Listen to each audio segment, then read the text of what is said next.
Donc au niveau des transports en commun, lorsqu'on habite en périphérie de grandes villes et qu'on travaille dans ces grandes villes, on est souvent amené à les emprunter. Est-ce qu'un salarié qui ne se sentirait pas en sécurité en les prenant peut exercer son droit de retrait ou pas du tout? Alors je rappelle, essayez d'être rapide, même si vous êtes captivante.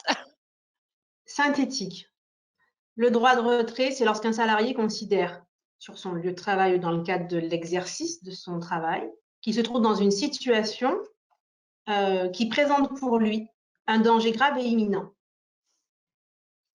Certes, l'employeur est soumis à l'obligation de sécurité de résultat, donc il doit mettre en œuvre tous les moyens pour préserver d'un danger son salarié. Et pour autant, faut-il qu'il ait encore mainmise sur la situation. Ce droit individuel ne peut en principe pas être exercé, du moins si l'employeur a pris toutes les mesures nécessaires pour le protéger, mais dans le cadre de l'exécution de son contrat de travail. La question du trajet, quand j'entends transport en commun, on est bien d'accord, il ne s'agit pas d'une navette mise à disposition par l'entreprise. Par exemple, je prends les aéroports pour amener tout le personnel de l'avion à l'avion. Ce n'est pas ça. C'est prendre le métro, les bus, le tram. Donc, ce sont les transports en commun des collectivités.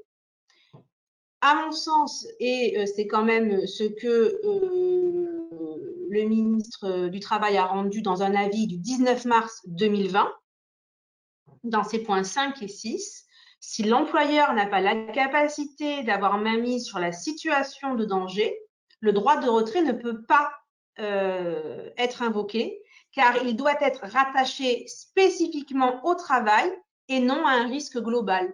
Et lorsque le salarié prend son transport en commun, il s'expose à ce qu'on appelle juridiquement un risque global. L'employeur ne peut pas intervenir parce qu'il ne peut pas justifier d'un quelconque lien de subordination entre l'entreprise de transport et lui-même. Donc, il ne peut donner aucune directive à la société de transport. Et au sens strict, il n'a pas la main mise sur la situation de danger qui ne résulte pas du travail, mais bien du choix opéré par le salarié pour se rendre sur son lieu de travail. Moi, je pense néanmoins que ce qu'il faut favoriser, parce que effectivement, ça va être des angoisses de salariés, c'est là encore le dialogue social pour essayer peut-être de décaler au niveau de l'entreprise la prise de poste. Il est bien évident que si vous devez prendre votre poste à 8h, 8h30, vous allez vous trouver dans le rush des transports en commun.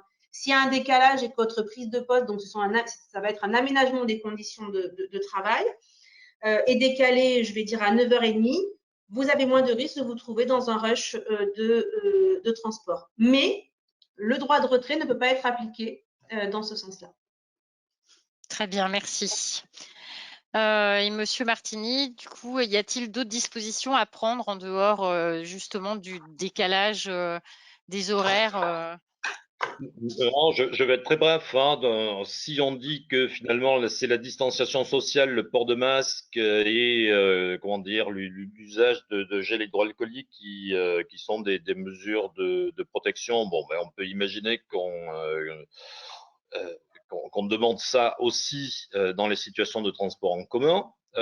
Évidemment, la solution des horaires et de la modulation des horaires est quelque chose nécessairement à prendre en compte. Sauf que peut-être que ça va se heurter à des difficultés au sein de l'entreprise, parce que si on veut des rotations sur les sites de travail, tout le monde ne pourra pas commencer et finir à des horaires supposés plus fluides hein, dans les bus ou les métros. Donc, il va bien falloir prendre en compte cette dimension-là. Il sera quand même assez intéressant de voir comment la SNCF, par exemple, hein, ou la RATP ou les compagnies de transport vont elles-mêmes mettre en place des mesures qui répondent aux exigences hein, de distanciation sociale qui impliquerait notamment des rotations plus importantes en acceptant le fait que les taux de charge ou de remplissage des avions, des trains, des métros soient à la mesure des nécessités d'hygiène qu'il s'agit de prendre.